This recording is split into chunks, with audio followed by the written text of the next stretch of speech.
Magandang umaga po sa bawat isa sa inyo. Welcome back to our 5 a.m. daily devotion. So, ngayong umaga po, aralin po natin yung Philippians chapter 4 verse 19. Ito po ay isa sa mga talata na madalas ginagamit din natin pero hindi natin nauunawaan yung totoong meaning. Paano ba i-apply talaga ito sa buhay natin? Minsan kinokot lang natin, no? Sinasabi lang natin, "My God shall supply all my needs." Ibig sabihin, ang Diyos ang magpupuno sa lahat ng ating pangailangan, no? Lagi nating sinasabi yung Philippians 4:19, pero madalas hindi natin naiintindihan kung anong ibig sabihin. Now, bago po tayo magpatuloy, salamat po sa sponsor natin, no? Si Sir Emmanuel. Pagpalain ka ng Panginoon. At I hope maging pagpapala sa inyo itong devotion natin ngayong umaga. So, sabi po rito sa Philippians 4:19, "And my God will supply every need of yours according to His riches in glory in Christ Jesus." Sa Tagalog po, "Ngunit ang aking Diyos ang magpupuno sa inyo ng lahat ng inyong pangailangan ayon sa kanyang kayamanan sa kaluwalhatian kay Kristo Jesus." Now, para po mas ma-appreciate natin at malaman natin paano to i-apply sa ating mga buhay, tingnan po natin yung background. So again, hindi po tayo basta-basta nagkiklaim ng promise ng Diyos at or promise or principle sa Bible at i-apply agad natin sa ating mga buhay. Kaya yung teaching natin ngayong umaga, ito po yung number 1. You cannot claim the principle or promise of God without being qualified. So, kailangan maging qualified ka muna. Kailangan maging applicable muna sa iyo yung mga talata sa Biblia or pangako o principle sa Bible bago mo angkinin talaga na this is for me. Now, this promise or this principle is for me. So, para malaman natin kung qualified tayo, no, dito sa Philippians 4:19 na madalas kino-quote natin, "My God shall supply all my needs."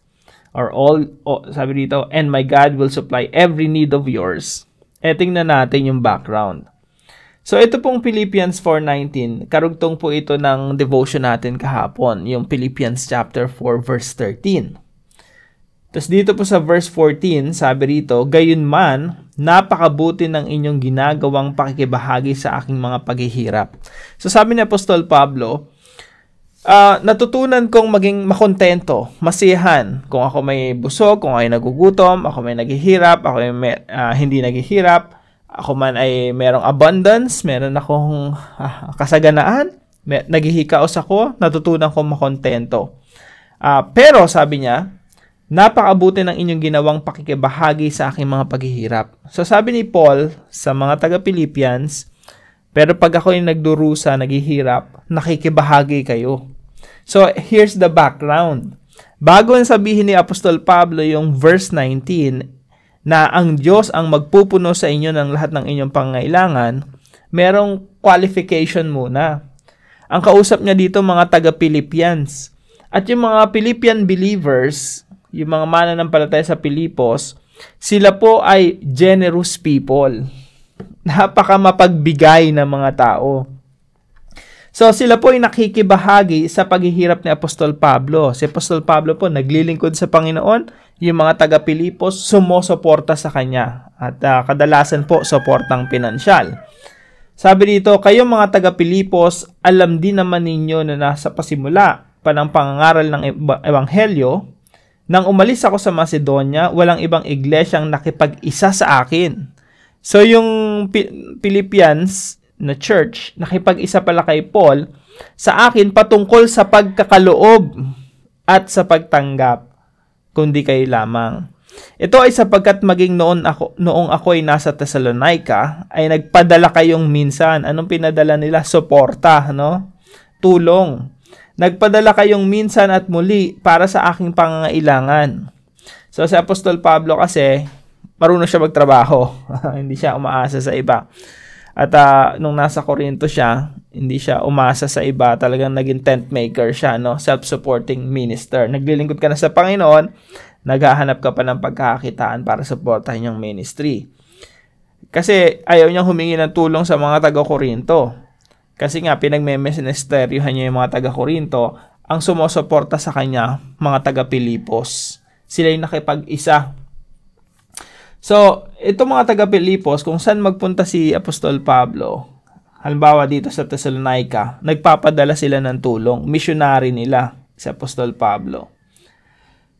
Hindi sapagkat ako'y naghahangad ng kaloob, kundi ang hinahangad ko ay masaganang bunga na nakatala para sa inyo. So sabi ni Apostol Pablo, yung kaloob na binibigay niya sa akin, yung tulong pinansyal na binibigay niya sa akin, ito ay may katumbas na bunga na sumasagana. Sabi dito, hinahangad ko ay masaganang bunga na nakatala para sa inyo. So yung tulong na binibigay niyo sa akin, yan ay papalitan ng Diyos ng kasaganaan. No? May masaganang bunga na nakatala para sa inyo. Meron ako ng lahat ng bagay at sumasagana. Bakit? Kasi napunan na ang aking pangangailangan dahil sa natanggap ko mula kay Epaprodito ang mga bagay na ipinadala ninyo. Okay? So sabi ni Apostol Pablo sa mga taga-Pilipos, yung mga pangangailangan ko napunan na. Bakit? Kasi pinadala niyo ako, no? Pinadala niya pa sa pamamagitan ng Epaphroditus. So, ito ay samyo na mahalimuyak, isang haing katanggap-tanggap at kalugod-lugod sa Diyos. Okay, so ito na. Yung mga taga-Pilipos pala, they were generous to the Apostle Paul. Talagang todo suporta nila sa gawain na pinapasimulan ni Apostol Pablo. Lagi silang nagbibigay. So, masasabi natin na yung mga Philippian believers, sila yung mga generous na mapagbigay ng mga tao. Kaya sabi niya, napunan na yung pangangailangan ko. Now, eto na, yung verse na pinag-aaralan natin. Now, ngunit, ang aking Diyos ang magpupuno sa lahat ng pangangailangan nyo. Nagets natin? Ibig sabihin, etong Philippians 4:19, ito ay applicable sa mga generous na tao. Kung ikaw madamot ka, huwag mong sabihin ang Diyos ang magkakalob ng lahat ng iyong pangailangan. Iko-quote mo yung Philippians 4:19. Hindi ito applicable sa iyo. Applicable lamang ito sa mga generous people. Sa mga taong pinupunan ang pangailangan ng ministeryo. So sabi dito, meron ako ng lahat ng bagay at sumasagana, napunan na ang aking pangailangan dahil sa ipinadala ninyo. So, dahil pinunan ninyo ang pangangailangan ni Apostol Pablo, sabi niya, my God shall supply all your needs. Ang Diyos naman ang magpupuno sa lahat ng inyong pangangailangan. Napakaganda ng konteksto, no? Napakaganda ng background. Maunawaan natin, ito yung point natin, number 2, God is generous to generous people. Yung sinasabi rito na ang Diyos ang magpupuno sa lahat ng inyong mga pangangailangan, ito ay applicable sa mga tao na nagpupuno sa pangangailangan ng ministeryo, ng paglilingkod sa Panginoon. So, God is generous, Philippians 4:19. To generous people, ito yung mga Philippian believers na mapagbigay sa kapwa. Kaya itong pangako na ito o principle sa Biblia na my God shall supply all my needs, ito ay para lamang sa mga generous na tao. So, if you want to be qualified, kailangan maging generous ka rin, no?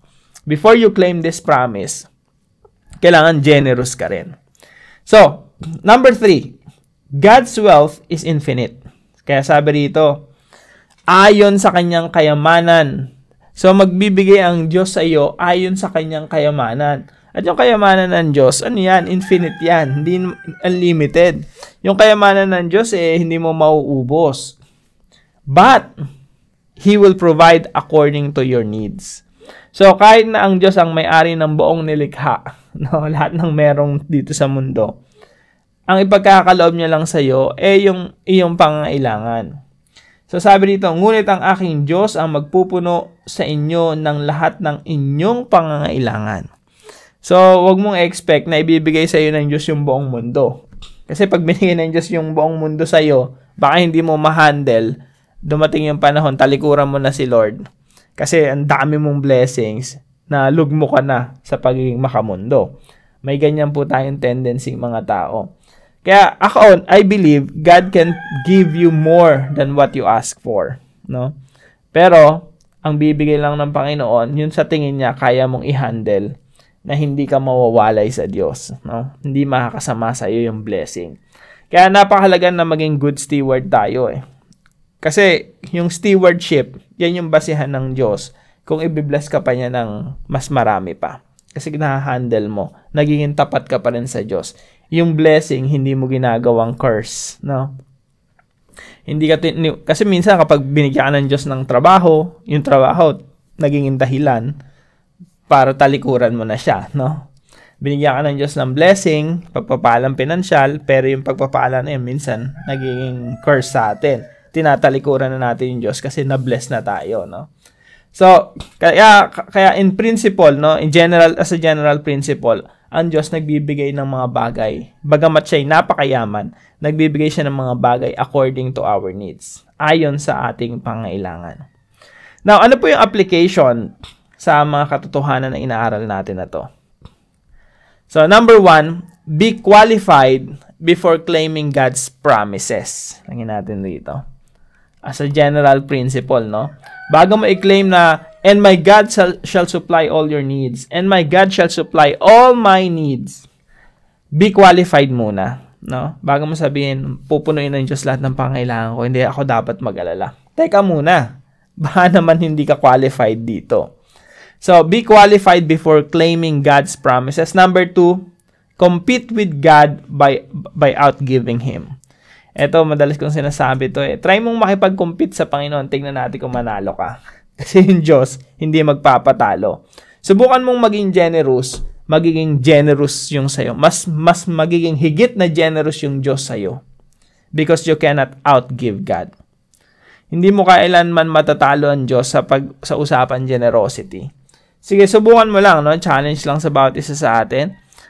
Kapag hinipo ng Diyos ang iyong puso na magbigay sa iyong kapwa, maybe sa mga taong nangangailangan sa paligid mo, sa kapitbahay mo, sa church, or sa kung kanino man, no? Kapag hinipo ng Diyos yung iyong puso, just try to give. Tingnan natin kung manalo ka sa Diyos. Kasi kung generous ka, hindi papayag na mas generous ka sa Diyos. Yung Diyos, laging mas generous sa'yo. Because God is generous to generous people. So, try mong maipag-compete sa Panginoon. No? It's a challenge. Compete with God. Try mong i-outgive. Try mong lamangan ng Diyos. Tingnan natin kung malalamangan mo. Kasi yung Diyos, never mong malalamangan. Pag ikaw mapagbigay, mas mapagbigay ang Diyos. Kung ikaw mapagbiyaya sa kapwa, mas mapagbiyaya ang Diyos sa iyo. And try mong experience, no? Yung katotohanan ito. Number 3, be satisfied. So, kailangan, importante po ito. Makontento na po tayo kung ano yung binibigay sa atin ng Panginoon. Kasi sabi dito, He will provide according to, based on your need. Sabi rito, magpro-provide siya, magpupunan ang lahat ng inyong pangangailangan, no? So, be satisfied kung anong binigay sa iyo ng Panginoon, maging satisfied ka. I believe God is generous. No, if you can handle it, mararanasan natin yung generosity ng Panginoon.